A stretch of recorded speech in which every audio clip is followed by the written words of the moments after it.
Continuamos preparando el camino para la segunda venida de Jesús.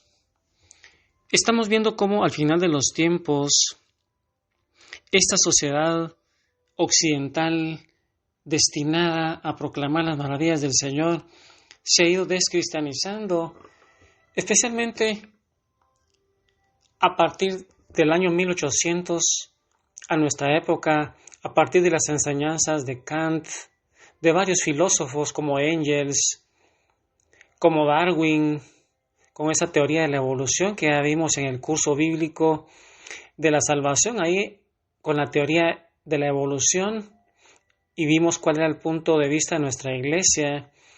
También hay un personaje importante que surgió de esas teorías científicas y filosóficas, un personaje llamado Karl Marx. Marx era amigo de Federico Engels. Federico Engels era un filósofo alemán del año 1800 y ellos crearon un nuevo pensamiento político, un nuevo pensamiento social que también cambió el curso de la historia moderna, ya que el marxismo va a usar el principio dialéctico. Dialéctico quiere decir que aplicaron especialmente en la lucha de clases sociales. Dialéctico quiere decir que hay dos polos, y Marx, con esa teoría, en ese nuevo pensamiento político-social, mira dos polos, ve al proletariado es decir, los obreros, y los mira como un estado de guerra y conflicto constante con la burguesía, que serían los propietarios y los capitalistas. Y Marx, en su teoría, dice que los capitalistas son los explotadores, mientras que los trabajadores son los explotados. Entonces, Marx pensó que para crear un estado ideal, la única manera sería eliminando las clases sociales. Y entonces en el pensamiento de él claramente se ve la influencia de Federico Hegel. Los tres elementos de su teoría se encuentran en juego. Como su tesis está una fuerza positiva, hay una fuerza opuesta, y enfrentando a estas dos fuerzas se llega a conseguir otra fuerza distinta a las anteriores. Y entonces Marx aplicó esta teoría a la sociedad. Él creía que al enfrentar estas dos fuerzas, a los proletarios contra los burgueses, él crearía la dinámica para arrojar a la sociedad hacia un nuevo desarrollo. Tanto Marx como Engels creían que esta gran lucha de clases iba a eliminar la causa de todos los conflictos pasados que habían en la humanidad. Ellos pensaban que la causa de todos los enfrentamientos, de todas las guerras, de todas las discordias, ellos decían que provenía de la propiedad privada. Y entonces, si la clase que no tiene bienes materiales derrota a la que sí tiene, decían ellos, el resultado sería que ya no habría nada por qué seguir peleando y entonces todos vivirían felices para siempre. Ese era el sueño de Marx. Y para hacer de nuevo al mundo y crear esta sociedad sin clases, el marxismo emplea toda clase de armas.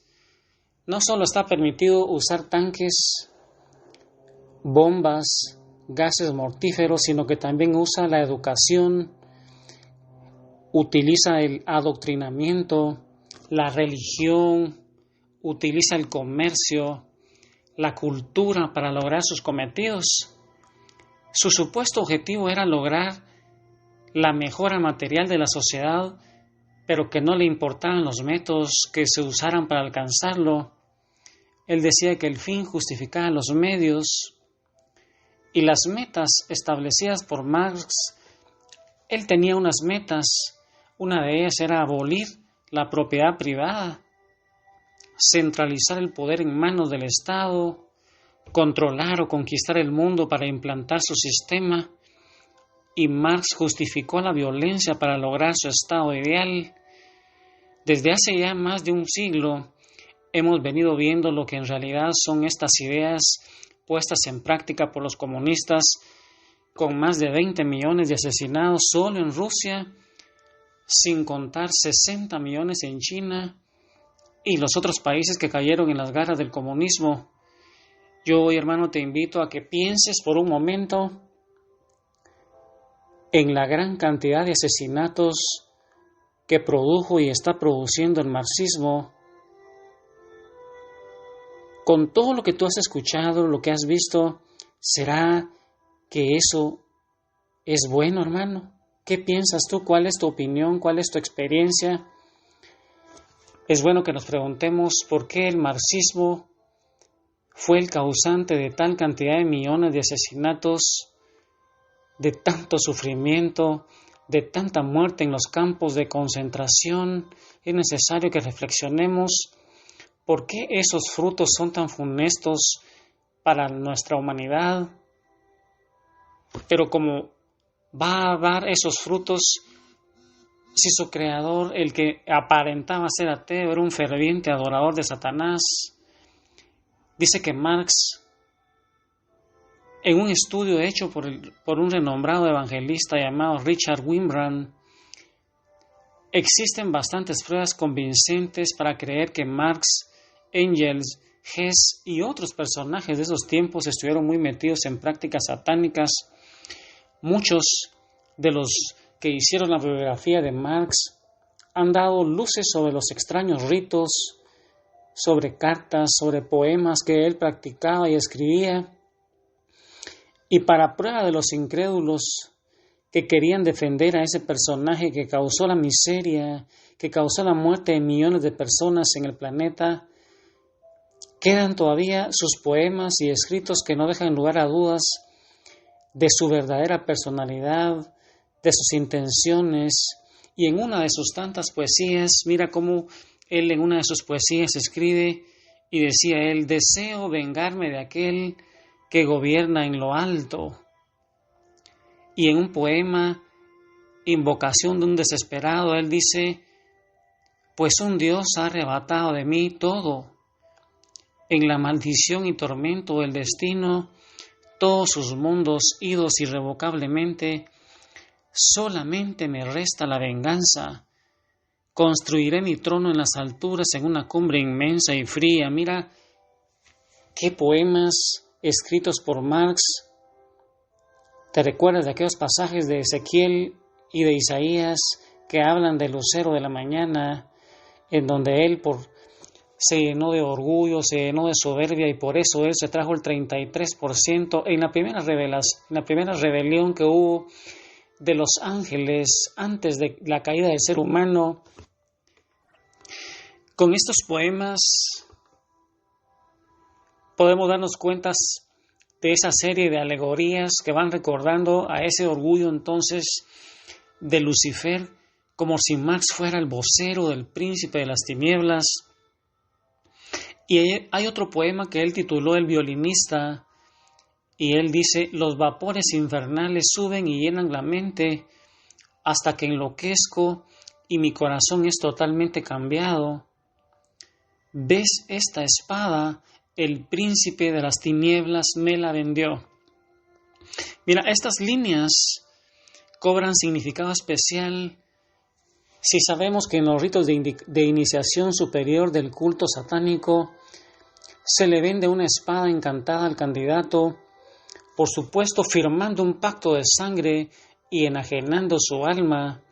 Y Marx, en otro de sus poemas del drama titulado Kulanem, hace cierta alegoría a lo que fue el marxismo, y él dice, mira cómo dice, y con eso, hermano, yo te invito hoy a que reflexiones un momento cómo estos pensadores han cambiado a esa sociedad occidental, han cambiado al mundo y han traído, es una de las armas poderosas que el enemigo está utilizando, porque el único objetivo es destruir a la iglesia.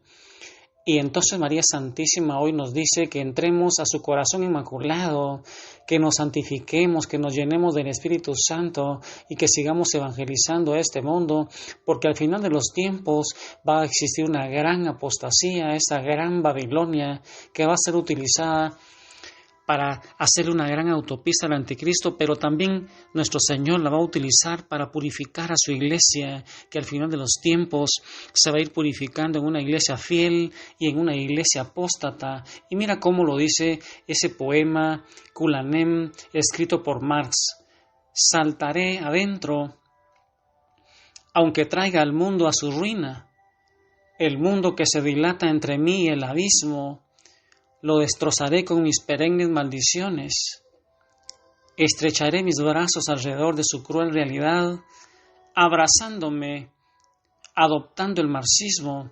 El mundo sucumbirá estúpidamente y entonces se hundirá en la nada absoluta. Mira, hermano, cuáles son los planes del enemigo, y con eso en mente, sabiendo que para Dios nada es imposible y que si Dios ha permitido el mal es para purificar a su iglesia, es para ver quiénes son los verdaderos adoradores en espíritu y verdad.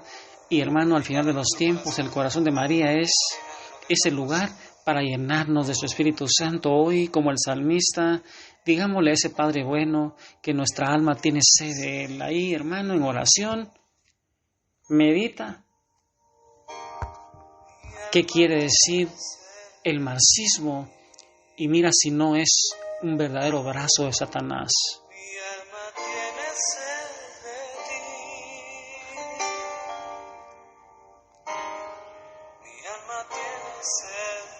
Que ese sea tu canto para el día de hoy, hermano. Tener sed de ese único ser que llena tu gozo, te llena de gozo tu alma y de alegría tu ser.